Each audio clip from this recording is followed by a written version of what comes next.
We got big stuff coming. It's a new day, and I think America has hit the bottom. And all we can do now is go up. So I'm going to stay motivated, and I'm going to cheer, and I'm going to be happy, and I want to leave something to my twin sons that they can be proud of. And God bless all of you. Thank you.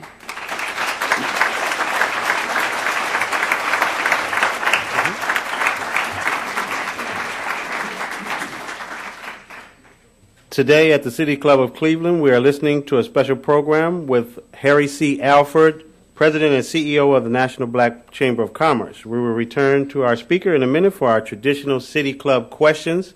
We encourage you to formulate questions now while we break for a few announcements. We welcome all of you here, especially those who are guests, and we hope that you will join the City Club and become active in our ongoing civic dialogue. We are pleased to welcome guests at tables hosted by the Commission on Economic Inclusion, Minority Business Solutions, the Northeast Ohio chapter of the National Black MBA Association, and also Blacks in Management and Cuyahoga Community College. This is one of two programs the City Club is hosting in partnership with Policy Bridge, and the next program will be on the same date, the 26th, Thursday, March 26th, with our guest Dr. Alan Curtis, President and CEO of the Eisenhower Foundation, who will be discussing the Kerner Commission report 40 years later. For more information about City Club programs or to make a reservation or order a tape of today's program, please call the City Club at 888-223-6786 or 216-621-0082. You can also visit the website at www.cityclub.org. Now we would like to return to our speaker for our traditional City Club question and answer period. And excuse me, I would also like to acknowledge Mayor Eric Brewer from the City of East Cleveland and Councilman Zach Reed from Ward 3 in the City of Cleveland, and thank you for coming today. We welcome questions from everyone, including guests. Holding the microphone today is the City Club's Manager of Public Relations and Programs, Ms. Carrie Miller. Any questions?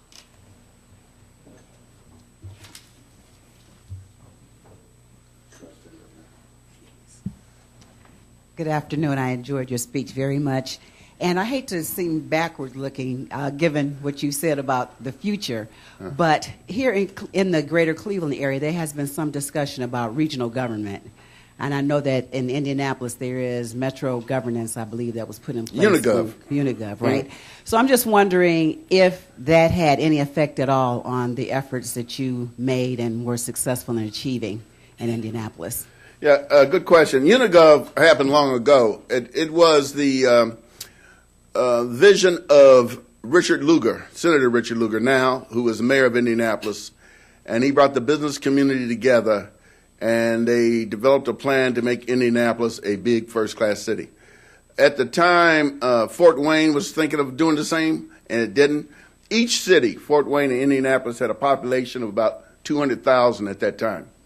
Today, Indianapolis has a population over 1 million, NFL team, NBA team.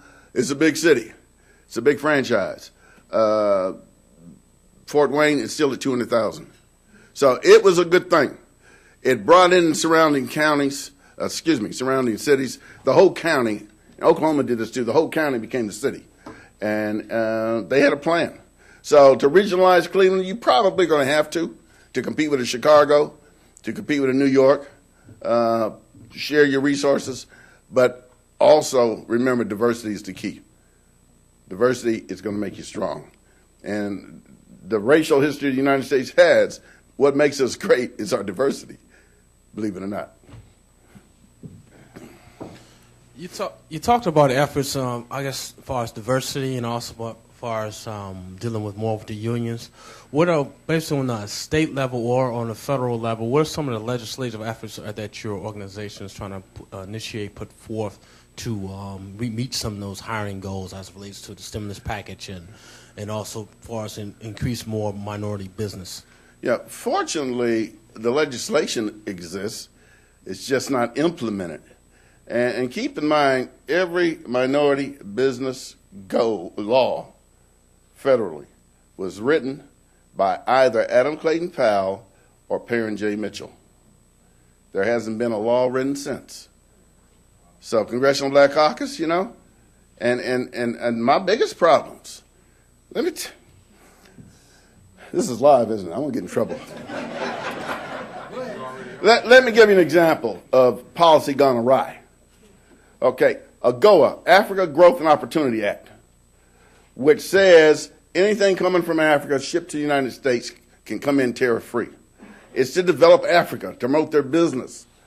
So what happens, Congressman Rangel, powerful man that he is approached by Walmart, Target, JCPenney, textile industry, to put in a little amendment into that AGOA agreement to where China and India can run their cotton through Kenya and Africa, do the dresses there and the pants, send them to the United States tariff-free and not against the trade imbalance on China.